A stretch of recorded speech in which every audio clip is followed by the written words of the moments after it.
Então, Gi, como que foi para você, já lecionando, sendo professora há tantos anos, ter esse diagnóstico do seu filho com TEA? Imagino que tenha sido bem novinho, Sim. quando ele era bem novinho. Como foi para você, assim, trazer um pouco da sua realidade escolar para dentro de casa?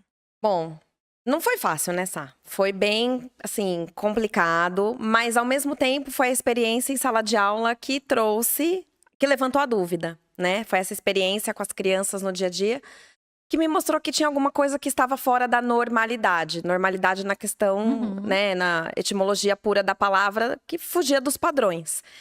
E conversamos com a escola, conversamos com a pediatra, né? A gente estava conversando um pouquinho antes de como o conhecimento do autismo hoje cresceu, o quanto a gente tem de informação nas redes, quanto a gente consegue trocar. E eu não conhecia ninguém, eu não tinha ideia nem de qual era o médico que eu tinha que passar para entender um pouco mais. E aí, a gente teve toda a ajuda da pediatra, conhecemos a neuropediatra que cuida do Lucas até hoje.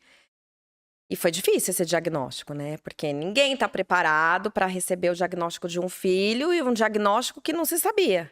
Que o que a gente tinha de referência era aqueles filmes Sim. das pessoas no espectro super severas, nível de, né, que nem a gente nem fala mais, mas Uhum. assim, eram os severos que ficam amarrados. Sim. Né? Eram as pessoas que viviam nas casas manicomiais.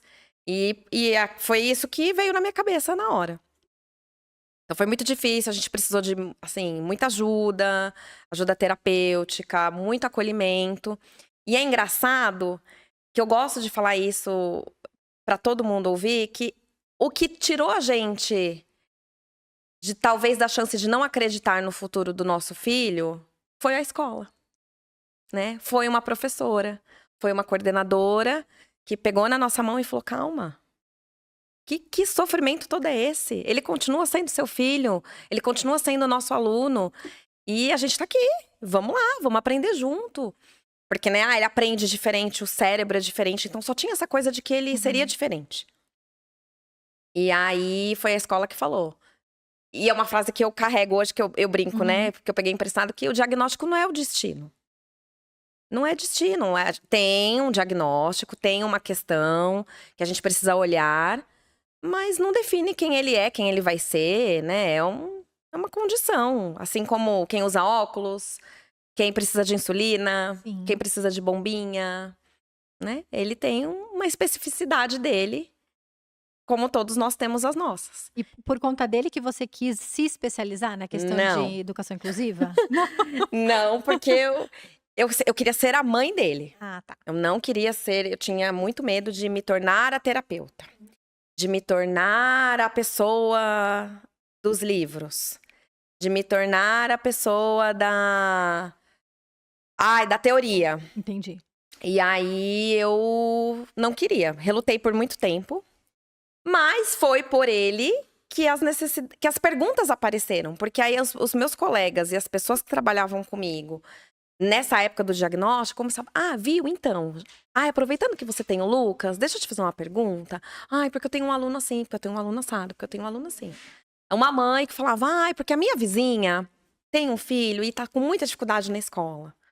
E a minha experiência era só o Lucas. Porque também com o tempo que a gente aprendeu que o espectro é um espectro, né? Que cada um Uhum. é cada um tem uma dificuldade, cada um tem uma necessidade.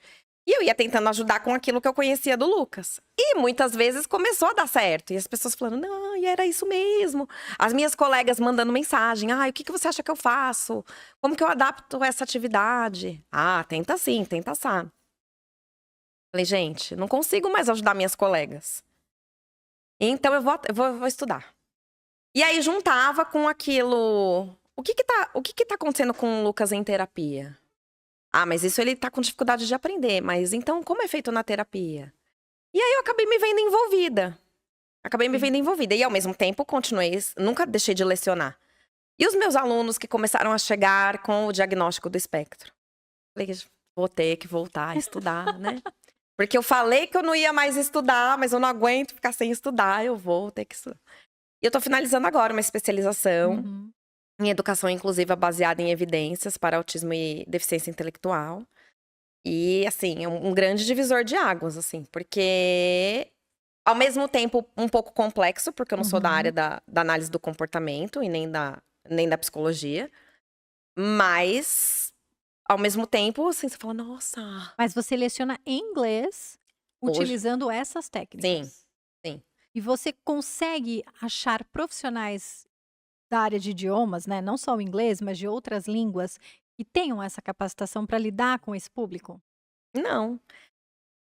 E quando sequer tem alguma, não quer.